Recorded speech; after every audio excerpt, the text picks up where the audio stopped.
I have a 100% win rate against 7-star Blaziken with Minin. Here's how. I wanted to make this video to show off just the quirkiness of somehow winning a 7-star raid with one of the worst Pokemon in the series. But PokemonCast made this video here and inspired me to make this more of an educational video rather than just a highlight. If you haven't watched this video yet, I strongly recommend checking it out. So looking at Minin's stats, it's terrible. 405 total with only 50 defense against the physical attacking Blaziken. When compared to the community's favorite pick, Miraidon, who has a base stat total of 670. But ironically enough, I have a higher win rate using Minin than Miraidon for this raid, even though the Pokemon is objectively worse. We did numerous raids with viewers on stream when Blaziken launched, so this wasn't just a scenario where we used Minin once and won only once. No, we won multiple times with Minin with different teammates and different players. So how is that possible? One word, support. I know we all like that good dopamine rush when we do big damage in a raid, but the problem with players is they all want to deal that big damage. I think some would call this main character syndrome, but I digress. The thing is, that's not practical or even achievable in a raid. With how the stats get cleared, the shield going up, usually there's only enough time for one player to deal that big damage. So a lot of time is wasted in a raid because everyone is racing their own teammates, spamming A to buff themselves and then be the first one to press the big damage move. When in reality, players should work more as a team in an online environment. I could see the argument that there's no communication in online Pokemon to coordinate effectively as a team. But the truth is, if you understand Pokemon and you understand what is occurring in the raid, you don't need direct communication. I see a lot of comments on my 7-star build videos like, what's the turn-by-turn order of operations, like this is their 9th grade algebra test. And the best answer I can provide is just to play the game, so you can learn via experience rather than regurgitation, because no one is actively learning just by regurgitating what someone else is doing. The reason why I mention this is because I've done hundreds of hours raiding, so I know what works, what doesn't, how it works, why it won't, through in-game experiences. No need for a guide, no need for turn-by-turn orders operations, none of that hoopla. And now that Scarlet and Violet are over a year old, with a year's worth of experience under my belt, I can use that experience and knowledge to win more raids, even if it's with an objectively bad Pokemon like Minin. And it's not because Minin is good. Like I said, it's bad, but you can still win if there's support. Let's look at the first raid we did when Blaziken went live. None of us knew what Blaziken's moveset was, its program moves, how early it would put up the shield, all of that. But we were still able to win with a Minin on the team. Let's look at the team. We had a Hisuian Quillfish with Intimidate, so it lowered Blaziken's attack immediately when the raid started, who was also using Chilling Water to keep Blaziken's attack low.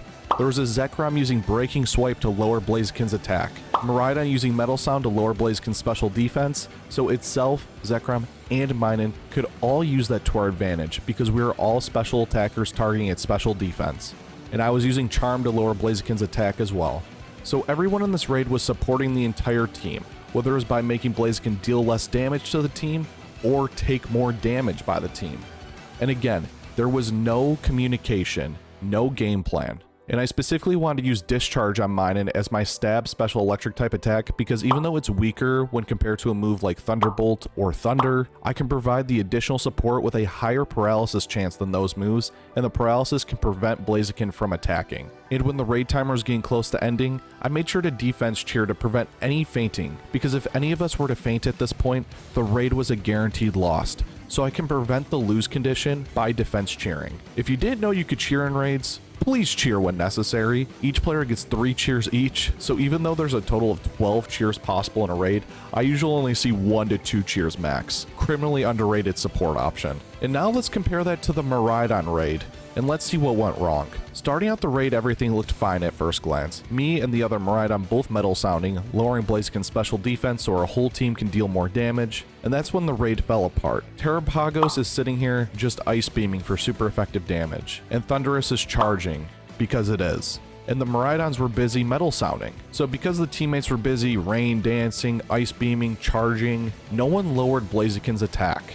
So when Blaziken used Swords Dance and then Bulk Up, none of us could tank a +3 attack, even with the Reflect active, and we lost immediately.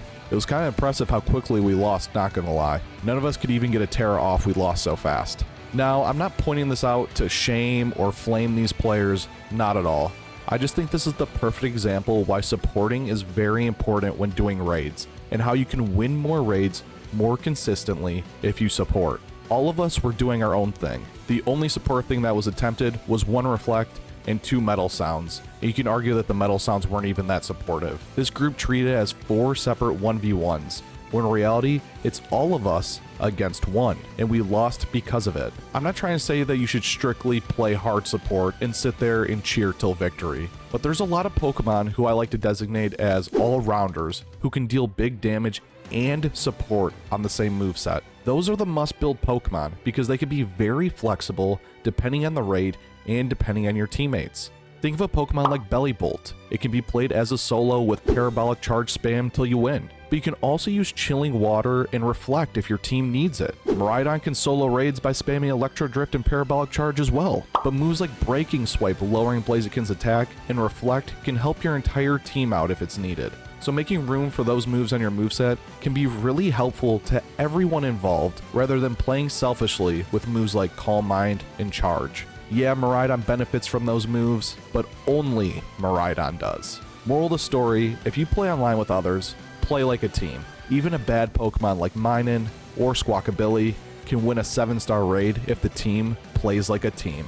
I hope you learned something or were entertained by this video. If you enjoyed the video, leave me a like and comment on the video to help me out in my battle against the 7-star YouTube algorithm. I really appreciate the helping hand buff. And until next time, see ya.